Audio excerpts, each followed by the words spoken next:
เพราะเฮามาอัดคลิปไว้เป็นความทรงจำเล็กๆน้อยๆในครอบครัวพอดีว่ามื้ออื่นแม่นวันหยังวันเกิดของติ๊กติ๊กแม่นน้องสาวหล้าของพวกเฮาแล้วว่าเฮาจะมาวางแผนกันว่าเฮาจะเฮ็ดหยังเซอร์ไพรส์ติ๊กในวันเกิดหรือว่าจะจัด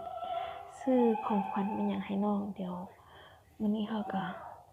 จะมาวางแผนกันที่นี่กำลังจะคิดว่าจะเฮ็ดหยังแหน่แล้วเราต้องจัดการแบบให้เป็นระเบียบและเรียบเนียนที่สุดแม่นแล้วมื้ออื่นพวกเขาก็จะไปซื้อเครื่องเอาเป็นว่ามื้อนี้เฮาไปวางแผนกันก่อนเนาะแม่นแล้วแล้วก็มื้อนี้พอสำเร็จเราไปพบกันมื้ออื่นบัดนี้มื้อนี้ก็เป็นวันที่11แล้ว11เดือน1 2020วันนี้วันเกิดของตุ๊กติ๊กน้องล่ะแม่นแล้วเดี๋ยวนี้เฮาก็ตื่นนอนแล้วว่าสวยล่ะ จักโมงแล้วนี่ในนี้11:56แล้วเดี๋ยวอีกจักหน่อยเดี๋ยวเฮาก็จะไปเลาะเบิ่งของขวัญหรือว่าจะไปซื้อหยังของกินมายุกมาหย่อยมาจัดหรือบ่จัดดีเนื่องจากว่าพวกเขาจะไปสอบของคนเนาะพวกเขาพูดว่าจะเอาอย่างเขาก็เลยว่าซื้อเค้กมาแทนโดยการว่ามื้อนี้เขาตัวตุกติกว่าจะบ่มีการกินเค้กใดๆทั้งนั้นแม่นเพราะว่าตัวนี้มันก็เป็นเค้กมะพร้าวเนาะติ๊กเป็นคนมักกินเค้กมะพร้าวหลายเพราะฉะนั้นเขาก็เลยบอกว่ามื้อนี้เขาบ่มีเซอร์ไพรส์เป่าเค้กให้แต่ว่าเขาไปรักเอามาแล้ว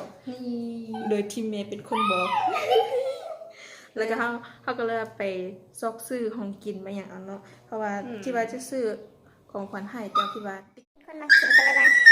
ซอกแฮวเฮ็ดมากินนี่เอาจากนี้ก็สิมาเฮ็ดแซนด์วิชกันนี่นมปังไข่แล้วก็มีแต่ของติ๊กหมักทั้งนั้นเลยสลัดมีมะแตงโดยเฉพาะนั่งมากินมะแตงแล้วก็มื้อนี้มีสาลีนั่งมากินสาลีแกในที่สุดมื้อนี้มันก็มีสาลีแกถ้าว่าหน้าตาของเค้กนี่ใครบอกว่าแคนเซวาเห็นปะอนุสรณ์ครบรอบ16 ปีแม่แล้ว1 เดือน 2020ตอนนี้ก็อยากเข้าห้องน้ำตอนนี้แห้งกำลังนั่งมากินย่อนี่เก็บไว้วันนี้เดี๋ยวเขาจะเอาเค้กเข้าไปไว้ในตู้ไปเสื่อมไว้ก่อนใส่เค้กมากินแซ่บเดี๋ยวมันจะมาเป็นเซอร์ไพรส์แมนเก็บไปในตู้ยังมีอันนี้ยังมีจานพันเค้กจะเก็บเอาเข้าตู้เย็นเลยวะ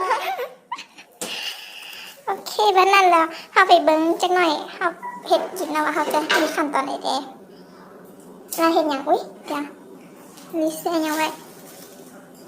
มันยังลี่มันคือมันยังอันนี้แฟนตาอันนี้นมเสียบแน่นอน